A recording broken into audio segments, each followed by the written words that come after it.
Well, we back.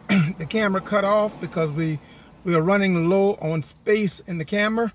I had hope to show you the complete Charleston and take you on a tour, but I'm not going to be able to do that. I'm going to have to just tell you about the places that we used to be, the places we went, and the things we did.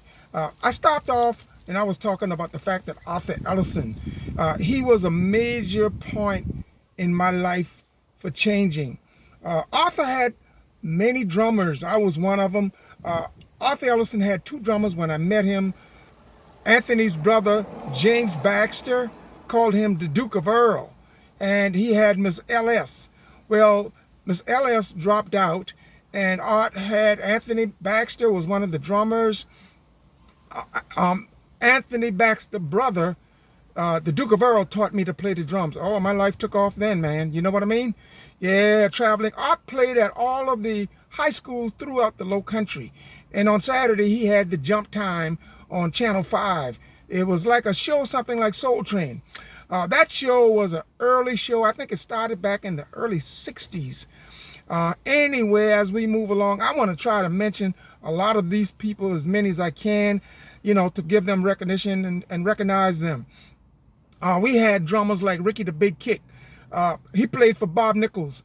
Now, I was not Bob's drummer, but I sat in many times. I was not Flo Meyer's drummers. Flo Meyer's drummer was named the Twister, Wilson. I sat in with Flo many times. And then we had Swingin' Cookie. Well, I played for Swingin' Cookie in numerous occasions, the whole show.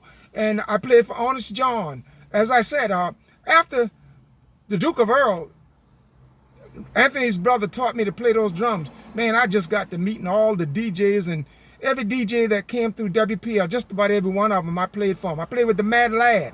You know what I'm saying? Man, those was just, you know, as I sit here and talk about those days, and if you know me, I like to talk about the old days. Yeah, I want to mention people like Honest John, Rockin' Bobby, the Gay DJ. Oh, man, we had a lot of DJs. Back then, WPL, let me see, Doc Wilson, Bill Saunders, and I think a few others bought out WPL, and WPL became black owned.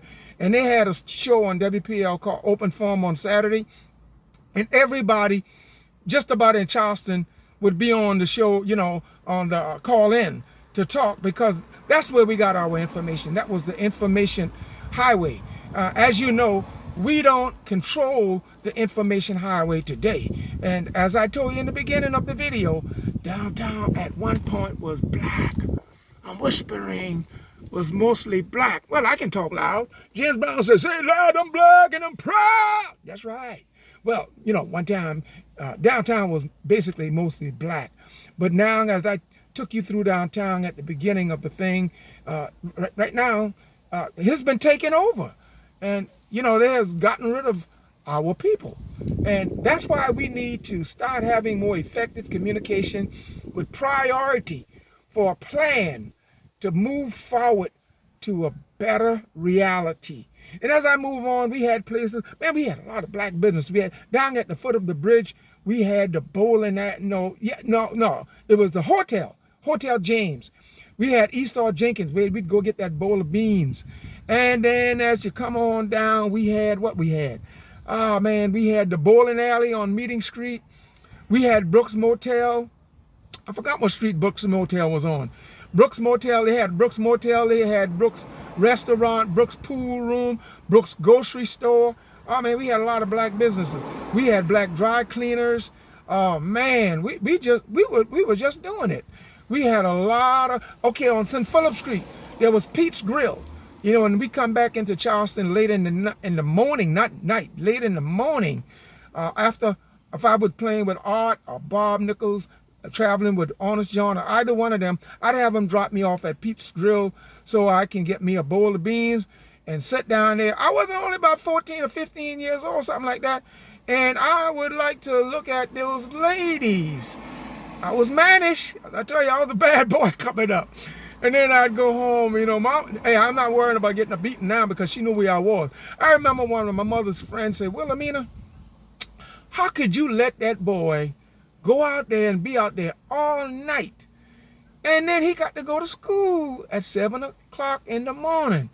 My mother said, look here, woman, I work at night, and you don't know what I went through with Arthur. He was the most troublemaker of my 3 kids. She said, when I'm working, he's in the street. She said, but now I don't have to worry about him. I know where he is. She said, I'm not worrying about him being in the graveyard. I'm not worrying about him being locked up in jail. And I know that he should be in school.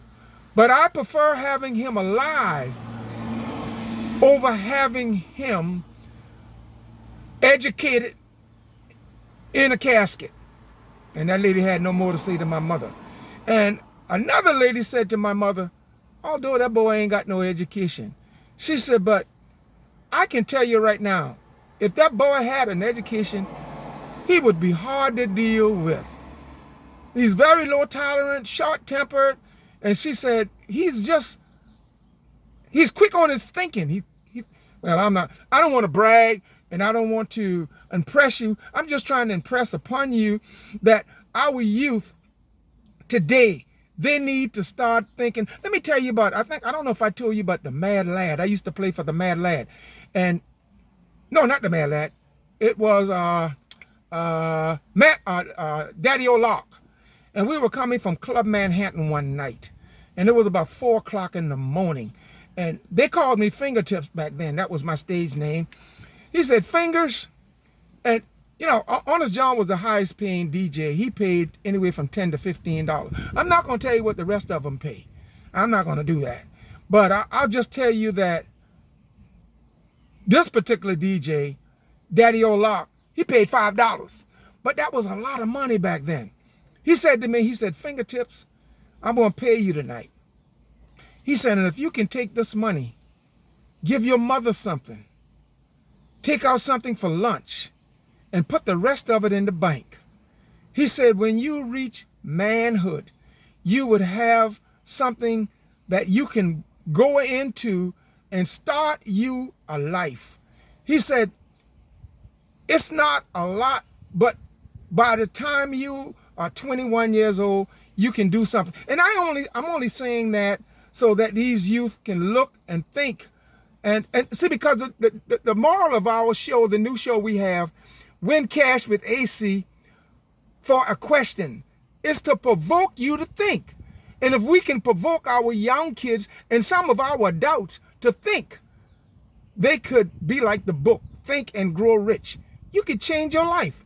So what he was trying to tell me, and I'm telling the youth, if you can start something, and you got to catch these kids when they're young. If you can catch them when they're young, you can mold and shape and sow seeds into their mind.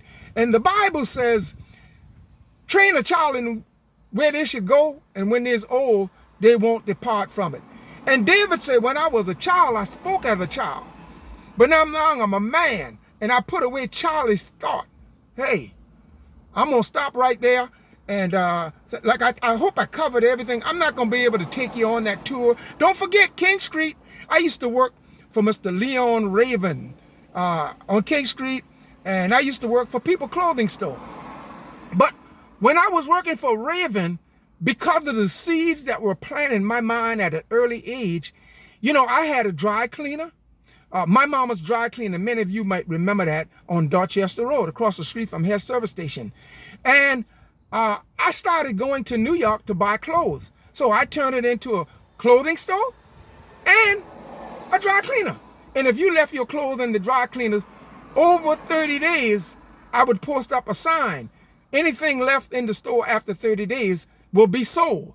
Well, I had a rack on the side of the street, right there on the side of the cleaners, and I'd put pants, shirts, and everything on that rack. $5 for a shirt, you know, like $6 for a pants. And then I had me a U-Haul, a big U-Haul truck. And I had a group of people where I had them to go out and sell clothes in the street on the U-Haul truck. The U-Haul truck was arranged like a store. We had the shelf where you walk up in there, and the shelf the racks coming down with the shirts on tops and the slacks on the bottom, and on the other side of that was the shoes. And then we had Man, we just had it set up. You know, we had the body oil, we had watch, we had everything. Man, you know, and see, I'd go around, at that time, I had a multiple business. I had the trucking, and like I said, I'm not trying to impress you, but I want to impress upon you what our kids needs to get it, the youth need to get into, so they can go to a new level if you get them early. And I'm saying this so they can listen. Please listen up. By the way, go to Arthur Chisolm YouTube. Pick up these videos and share it on your Facebook. Share it on your Twitter. You can't go to YouTube. You're going to have to Google Arthur Chisolm YouTube, and it'll bring you to the videos.